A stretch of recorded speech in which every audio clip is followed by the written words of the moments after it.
Welcome back, everyone, to another deep dive. Today, we're going to be taking a look under the hood and getting into the nitty-gritty of variable valve timing, or VVT. Ooh, that's a good one. It's a uh, pretty amazing technology. Really gives your engine a performance boost, Yeah. and helps save fuel and lower those emissions. Yeah. It's pretty neat stuff. So this VVT, it's all about how the engine breathes, right? Like it Yeah. needs to take in air and fuel for combustion and then get rid of those exhaust gases. Yeah. But can you optimize that process? I mean, is that even Well, possible? that's exactly where VVT comes into play. It adapts the engine's breathing to match, uh, you know, to match its workload. You see, older engines, they had what's called fixed valve timing. That meant the valves always opened and closed at the same points, Hmm. no matter how fast the engine was spinning. Ah, so like a one-size-fits-all approach. Yeah, pretty much. And that led to some compromises. Yeah. You either got an engine that was peppy at low speeds but then struggled at high speeds, or the other way around. So it's like choosing between a sprinter and a marathon runner. You can't really Right. have both, right? Right, exactly. You got it. So VVT solves this. It does. VVT gives the engine, you could say, multiple personalities. It adjusts the timing of those valves based on the driving conditions. Ah, so like a Jekyll and Hyde camshaft. Huh, that's a great way to put it. Yeah. So at low speeds, it prioritizes, smooth running and fuel efficiency. Mm. But when you need that extra power, boom, it adjusts for maximum performance. This whole idea of adjusting the valve timing on the fly, that sounds incredibly complex. It How is. does the engine even know when to make these changes? It's got to be some seriously advanced technology. It really is. And a big part of that is this component called the camshaft phaser. That's the muscle, so to speak, that actually moves the camshaft to change the timing of the valves. The camshaft phaser, huh? So how does that Mhm. actually work? Well, each phaser has what's called a rotor that connects to the camshaft, Okay. and then a stator that's connected to the timing chain. And get this, they use oil pressure to rotate the rotor relative to the stator. And that rotation, that's what determines when the valves open and close. So oil pressure is the key here. Fascinating. It is. But how does the engine know when to adjust that valve timing using this oil pressure? Is there like a brain behind all this? There is. You got it. The engine computer, that's the brain of the operation. It's constantly monitoring all this data from various sensors. Okay. Engine speed, load, oil pressure, temperature, you name it. And based on all that data, it figures out the optimal valve timing for that very moment. Wow, so it's making these decisions thousands of times per second, huh? Precisely. It's pretty amazing. And then it sends these signals to these little guys called oil control valve solenoids. You can think of them like a gatekeepers. They direct the oil pressure to the phasers, telling them exactly when and how much to rotate. Wow. That's a lot of coordination going on under the hood. It really is amazing. It really is. But our sources also mentioned, they mentioned different types of VVT systems. They do. They talk about single and dual. Mm-hmm. So what's the difference? I mean, what's the difference between those two? Now that we understand how these solenoids control the oil flow, let's dig a little deeper into the different ways this VVT technology is used in various engines.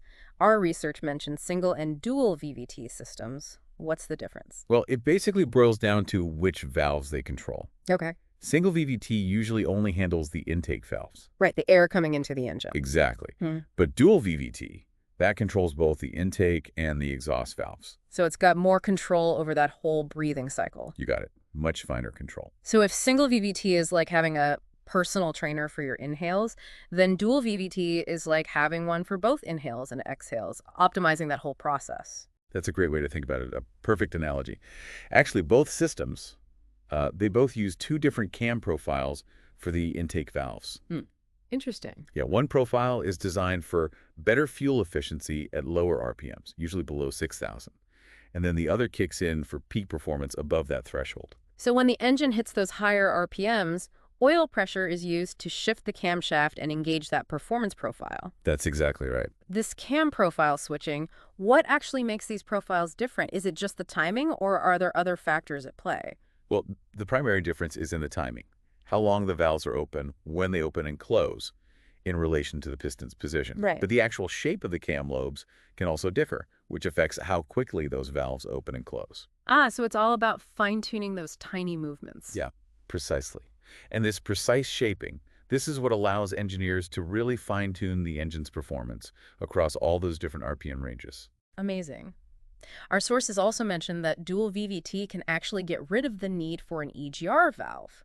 That sounds like a pretty big deal. It is. It's one of the ways dual VVT manages to improve both performance and emissions. How so? Well, by carefully controlling the overlap between the intake and exhaust valve timing, it can kind of mimic the effects of an EGR valve, reducing emissions, Right.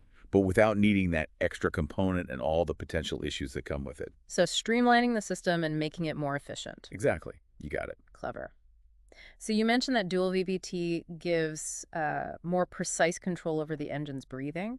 What does that actually mean for drivers? What kind of benefits would they actually experience? Well, one big benefit is improved low-end torque and high-end horsepower. Okay. So basically, you get a more responsive engine in everyday driving, like when you're accelerating from a stop or passing someone on the highway. Makes sense. But you also get much better emission quality thanks Hmm. to that precise valve timing, so cleaner exhaust. It's a win-win then. More power, better fuel economy, and cleaner emissions. Exactly. That's the idea. Sounds pretty good to me.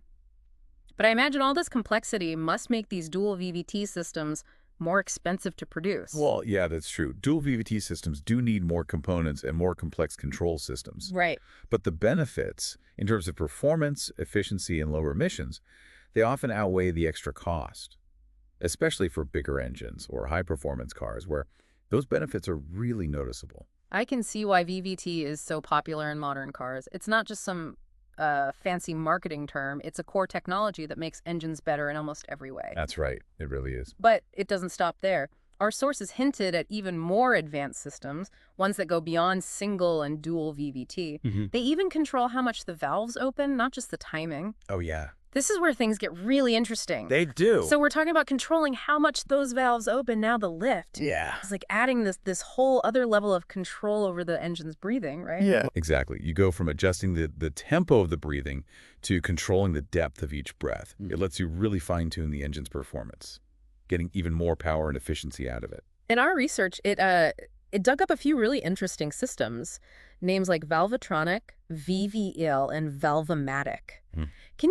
Can you break those down for us? Like, how do these systems work, and what makes each one special? Okay, so let's start with BMW's Valvetronic system. Okay.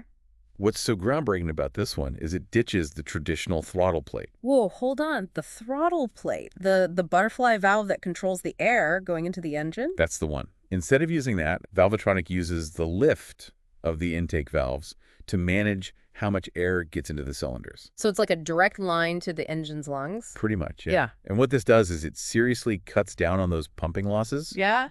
That's the energy the engine wastes just sucking in air. Oh, that makes sense. And that means better fuel economy, especially when you're driving in the city where you're always adjusting the throttle. Right. Stop and go traffic. Exactly. Plus, it gives you this sharper throttle response. The engine feels way more connected to what you're doing. That's amazing.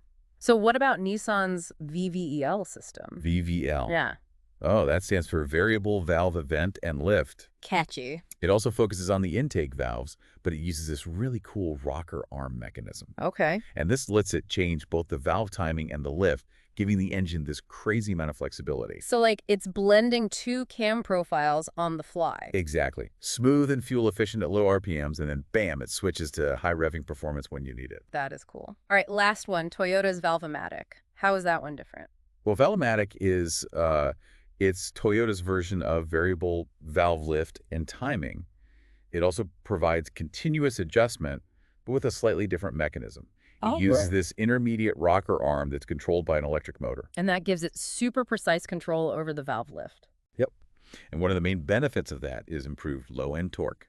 You get more power at lower RPMs, which makes a big difference in everyday driving. Like when you're taking off from a red light. Exactly. So we've got all these super sophisticated systems. But with all this complexity, I imagine things can go wrong. Our sources mentioned some common VVT problems, especially those related to oil pressure. What should drivers watch out for? Well, one of the most common signs is a rough or unstable idle. Okay. If you notice the engine shaking a lot when the car is stopped, that could be a VVT issue.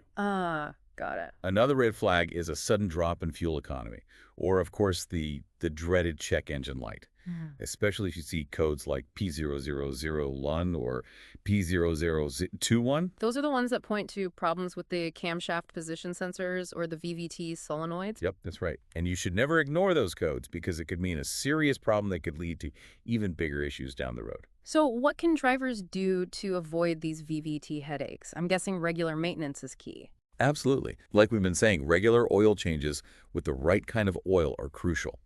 Those little oil passages in the VVT system are really sensitive to dirt and grime. So you got to keep that oil clean. It's like making sure the engine's airways are clear so it can breathe freely. Uh-huh. Yeah, that's a good way to put it. And it's always a good idea to listen for any strange noises coming from the engine, like a rattling sound when you start the car in the morning. That could signal a problem with the oil pressure. It could. And if you hear anything out of the ordinary, it's always best to get it checked out by a mechanic just to be safe. Great advice. Well, there you have it. Our deep dive into the world of variable valve timing. We've gone from the basics to some pretty advanced concepts. Yeah, we've seen how VVT improves performance, fuel efficiency, emissions, the whole package. And we've explored the different types of systems out there, from single and dual VVT to these really fancy systems with variable valve lift. It's really amazing how far this technology has come. But the most important thing to remember is this understanding how VVT works and how to maintain it properly can save you a lot of trouble down the road. So the next time you hear your engine purring, take a moment to appreciate the amazing engineering that makes it all possible. Until next time, keep those engines running smooth and stay curious.